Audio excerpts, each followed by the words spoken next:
Test 1. You will hear a number of different recordings, and you will have to answer questions on what you hear. There will be time for you to read the instructions and questions, and you will have a chance to check your work. All the recordings will be played once only. The test is in 4 sections. At the end of the test, you will be given 10 minutes to transfer your answers to an answer sheet. Now turn to Section 1.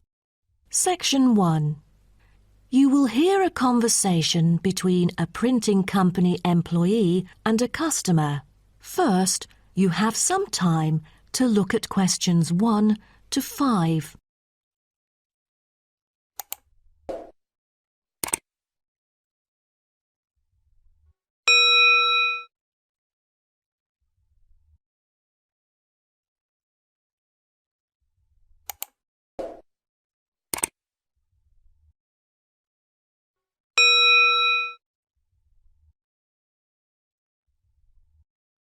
You will see that there is an example which has been done for you. On this occasion only, the conversation relating to this will be played first. Good afternoon. Welcome to Matrix Printing. I'm John Smith. How can I help you? Good afternoon. I'm here to reprint a brochure for our hotel. There are some pages that need revising. The customer says the brochure sample needs revising. So, brochure has been written in the space. Now we shall begin. You should answer the questions as you listen, because you will not hear the recording a second time. Listen carefully and answer questions 1 to 5. Good afternoon. Welcome to Matrix Printing. I'm John Smith. How can I help you? Good afternoon. I'm here to reprint a brochure for our hotel. There are some pages that need revising. Sure. How may I address you?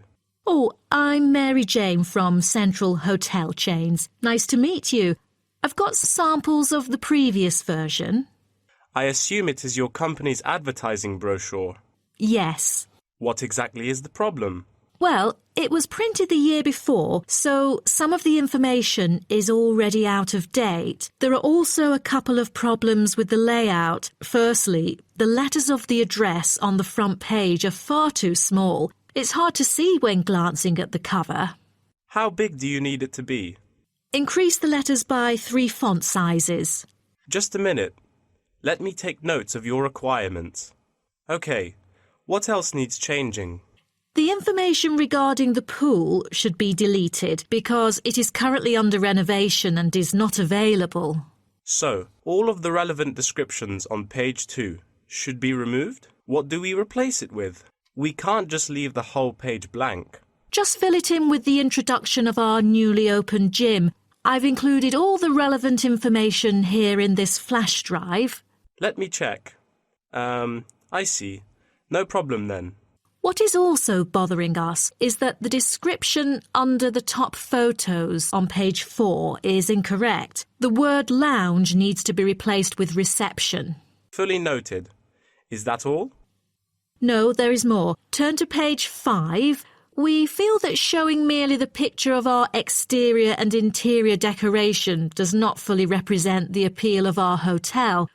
On second thought, we've decided to use a picture with the view of the hotel. Do you have the original copy of the picture? Yes, it is also enclosed in the flash drive. Okay, we'll re-edit the whole layout of the photos. Great. Before you hear the rest of the conversation, you have some time to look at questions 6 to 10.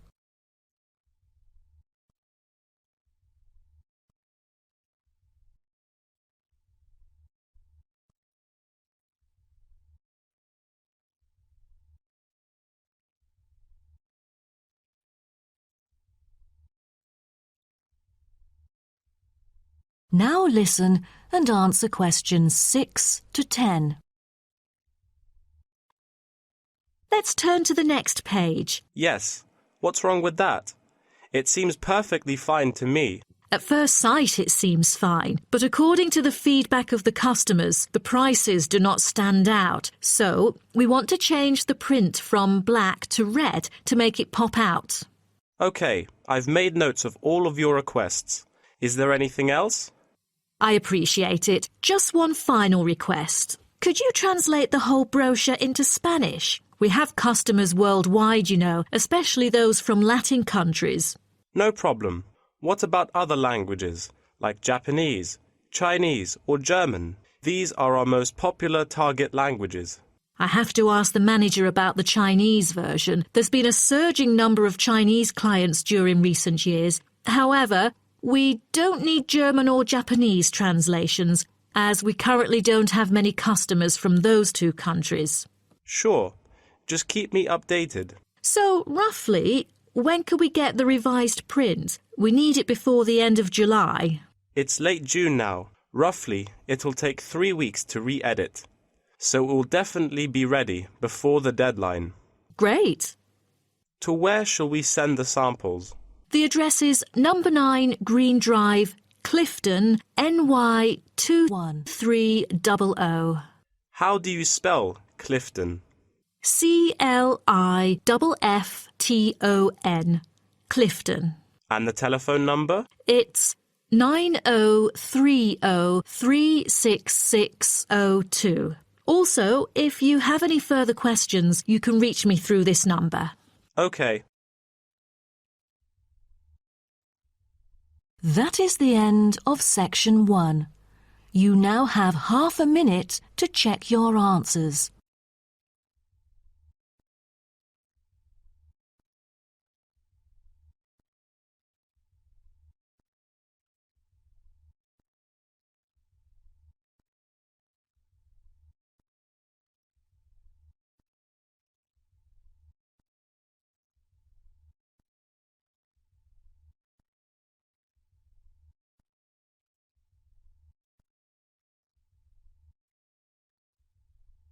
Now turn to section 2. Section 2. You will hear a guide talking to a group of visitors about a national park. First, you have some time to look at questions 11 to 16.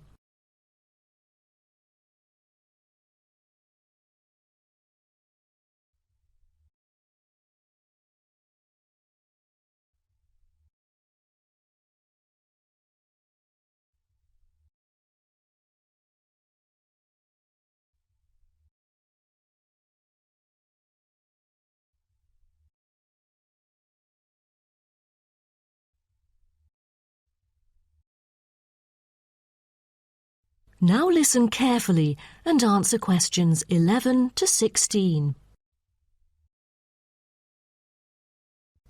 Welcome to Byron National Park. I am Jim Carson, your tour guide for the trip. First, I'd like to give you some basic information about the park.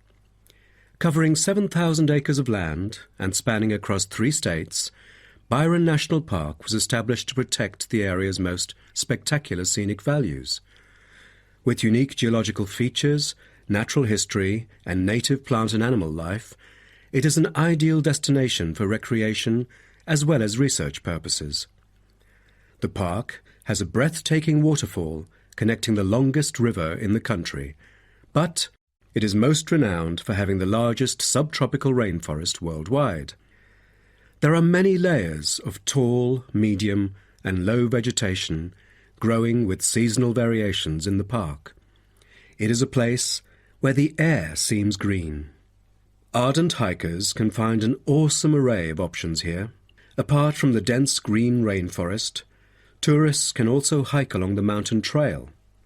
Despite the stunning view, taking photos is not advised on the way up, I'm afraid, as one might get distracted and the narrow trail by the sheer cliff is quite dangerous. When you reach the top of the mountain, there is nothing better than having a picnic under the trees with your family. Accompanied mostly by wildlife, walkers as well as cyclists may find the bush track a good choice for having a tranquil time to themselves. As your tour guide, I suggest that only expert hikers take the creek circuit, because its beautiful and inspiring scenery through the subtropical jungle is paralleled by its physical challenges. A list of transport is available within the park.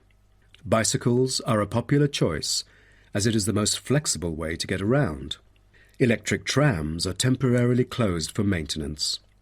Boat trips down the river are an ideal way to spend a tranquil afternoon.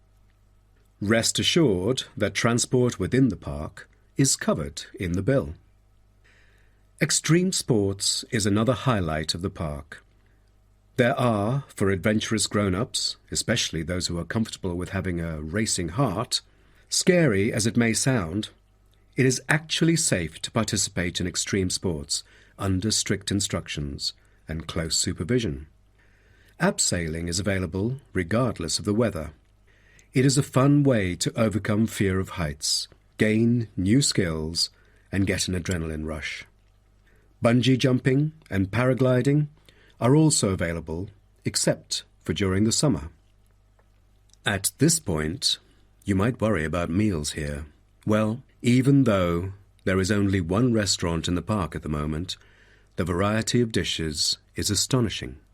There are 2 meals included in the price. Just get your meal ticket at the reception before dining. Also, there is no need to make reservations or worry about availability, since there are plenty of tables. Before you hear the rest of the talk, you have some time to look at questions 17 to 20.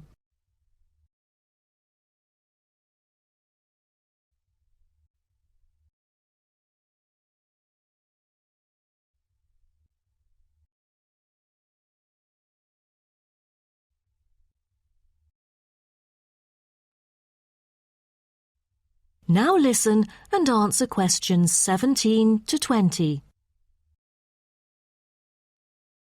During your stay here, you might want to know what there is to do. Let's turn to the plan so I can familiarize you with the layout of the park.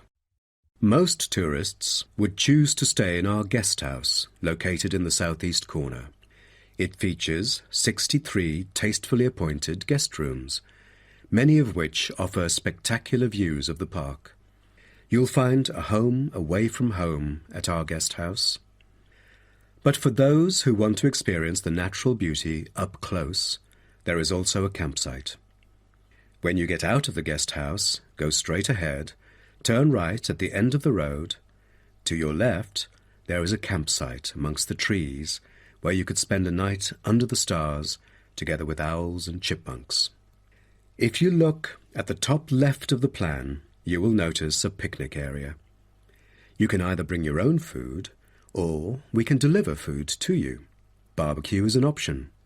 The business centre is situated directly opposite the picnic area. It provides flexible, fully serviced offices, conferencing suites, meeting rooms, and is equipped with the latest multimedia facilities. Wired, as well as wireless, high-speed internet is available within the entire premises. The centre is designed to cater to both individual travellers and corporate groups. Visitors can also go to the museum, which holds a vast collection that exhibits local history and a natural habitat. You start from the guest house, just turn left at the first conjunction, then walk past the tea house. Turn right. You'll see the museum after making the third right. Have you found it? Pretty easy, right? To spend a delightful afternoon with a book and a fresh cup of coffee, you can go to the only cafe in the park. From the guest house, you go straight, then take the second right, and you'll see the cafe right in front of you. You might want to check out our all-season tennis court, which offers instruction for all ages and skill levels. It is located right opposite the cafe. That is the end of section 2. You now have half a minute to check your answers.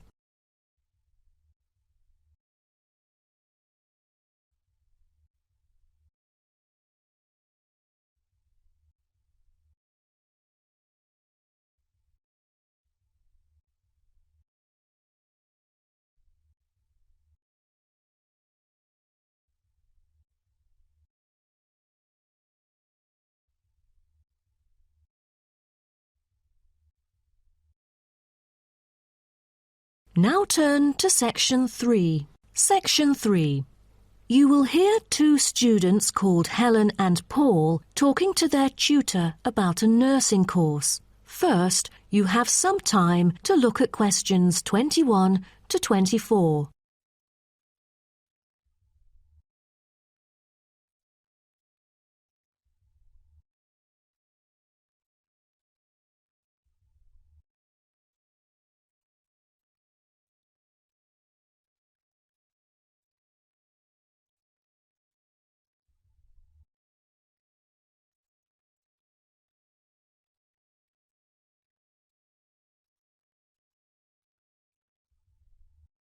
Now, listen carefully and answer questions 21 to 24. Helen and Paul, congratulations to you both for doing so well the past semester. You two have exhibited an impeccable performance during your first year in the nursing program. I'd like to get some feedback from the two of you to better improve the program and to provide guidance for our prospective students. I'd like to start with you, Helen. So, first of all, which aspect of the program impressed you? Well, to be honest, when I was enrolled into the course, I was expecting a group of classmates my age. But as I stepped into the classroom for the first time, I was surprised by the diversity. Most were in their 20s, but there were also those in their 30s or even 40s. As it turns out, the intergenerational communication has sparked intense debate and new thinking, and I think that's something special about the programme that I appreciate very much. What about you, Paul? What do you think of the program? For me, the group project we carried out last semester is another key feature of the program. The whole class was divided into 8 different groups, working on 8 prospective cases. Team-building sessions were conducted in a collaborative way most of the time. Comprised of 5 members, our group studied acute pancreatitis. During the process, we broke the task into different parts and assigned them to each member. We were then able to tackle the complex problem by pooling our knowledge and skills. More importantly, stronger links were established between the group members. Because of the project, we've all become good friends. That's true. According to graduates, group projects prepare them for the work world in which teamwork and collaboration are increasingly the norm. So tell me, Paul, what else do you like about the program? I want to be a registered nurse working in a public hospital after graduation.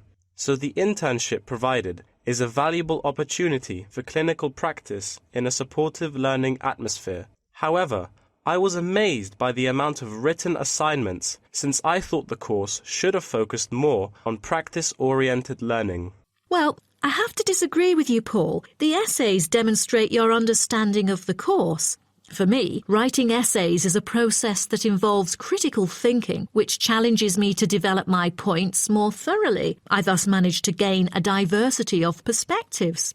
The program is designed to deliver basic and advanced theoretical knowledge of core concepts, including healthcare systems concepts, together with practicum or clinical practice experience to bridge the classroom content to the practice setting. So, I'm afraid written work is unavoidable. Also this year, we've added a module of law. How do you feel about that? At first, we felt that learning law is kind of redundant and too time-consuming. After a few sessions, we realised that it is necessary in dealing with future medical disputes. Before you hear the rest of the talk, you have some time to look at questions 25 to 30.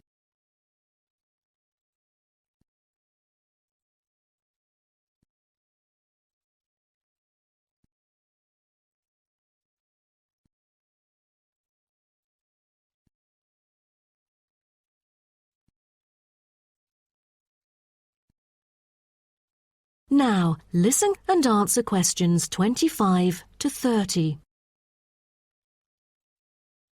Do you have any suggestions for prospective students? What bothers me most is handing in essays on time. I almost missed the deadline once because there were 3 essays due within the same week, so rationalizing your time is critical. Well, that's true. The lectures deliver so much useful information. I have poor memory, so I kept making notes and revisiting them on a regular basis. To my surprise, at the end of the semester, I have learnt the key concepts by heart. How was the research? I heard that it was quite challenging. How did you manage to overcome the difficulties? That's true. The majority of us had no clue how to carry out the research at first. Fortunately, when I was digging up reference materials at the library, I sought help from the librarian. She taught me about finding the appropriate resources and choosing the proper research methods. Have you checked out the online forum?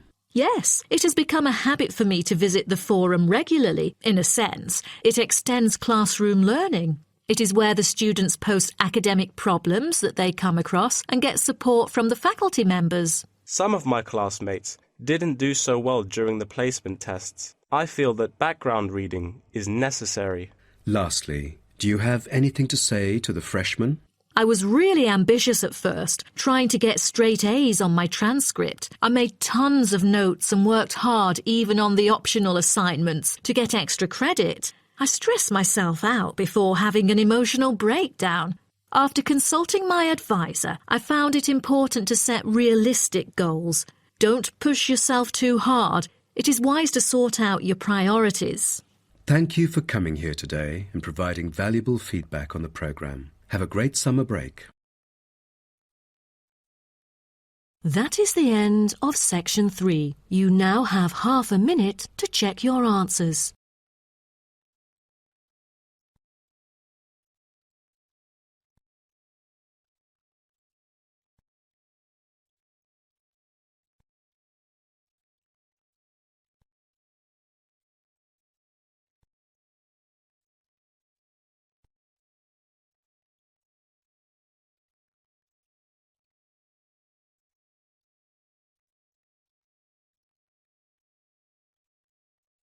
Now turn to section 4. Section 4. You will hear part of a lecture about African penguins. First, you have some time to look at questions 31 to 40.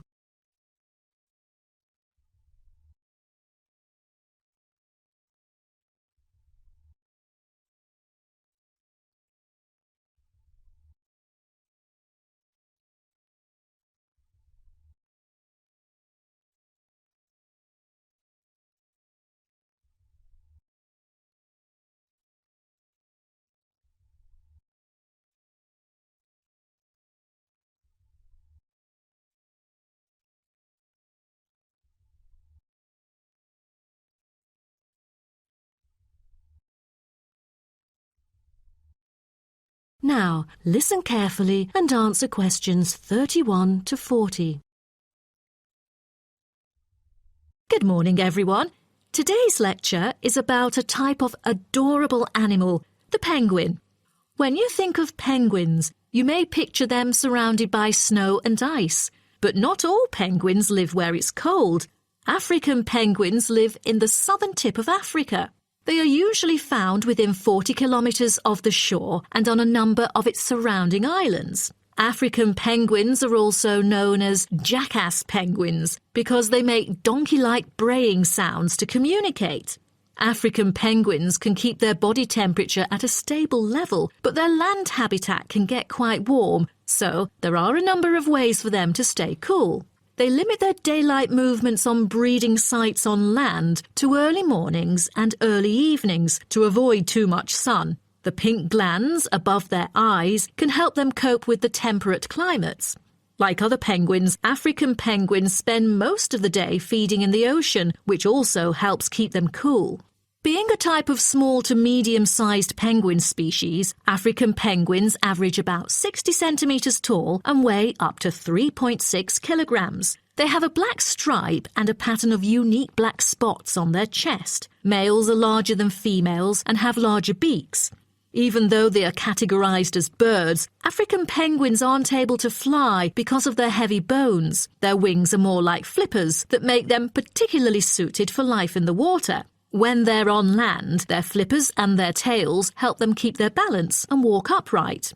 African penguins begin to breed at the average age of 4. When a male and female pair up, they tend to breed together for the rest of their lives.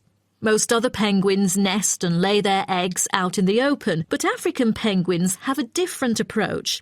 They dig holes under bushes out of their own excrement, called guano, so they are sheltered from the sun and predators. The African penguins survive on a diet that is comprised mainly of marine organisms. They feed primarily on fish like sardines, along with the occasional squid and shellfish. But when normal food is in short supply, they eat tree roots as well. The streamlined body of the African penguin allows it to move through the water like a rocket, capable of reaching a speed of around 20 kilometers per hour when hunting for food.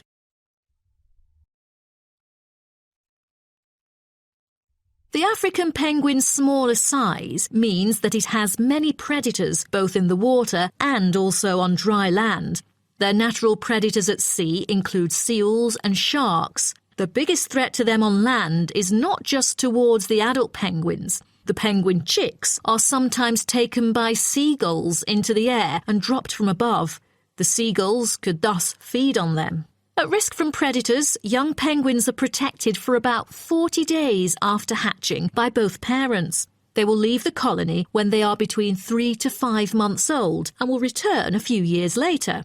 The entire surface of their body is densely covered with feathers, which fall off during the winter. This process is called molting and takes about 3 weeks to complete.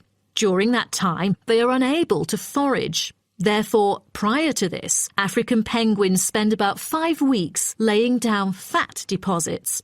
They generally live between 10 to 15 years. However, many do not reach their full lifespan.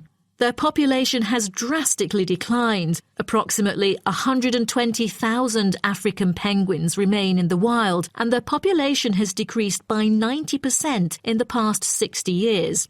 They are considered to be vulnerable and have been listed as being endangered. 2 major factors have contributed to their decline. They are struggling for nesting space due to human disruption and competing for food due to overfishing and pollution. With the limited number of breeding pairs, survivorship becomes difficult for African penguins. This makes them especially vulnerable as environmental conditions change or an outbreak of a disease occurs. For instance, avian malaria has caused 27% of the captive breeding penguins' deaths annually. The more genetic diversity there is within a species, the higher the likelihood that at least some of the individuals will adapt and survive. That is the end of section 4. You now have half a minute to check your answers.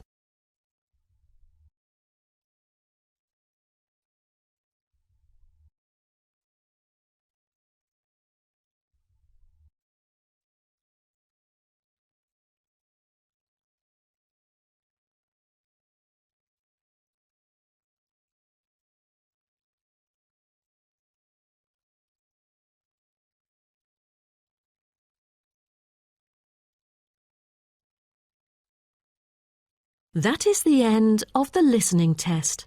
In the Ielts test, you will now have 10 minutes to transfer your answers to an answer sheet.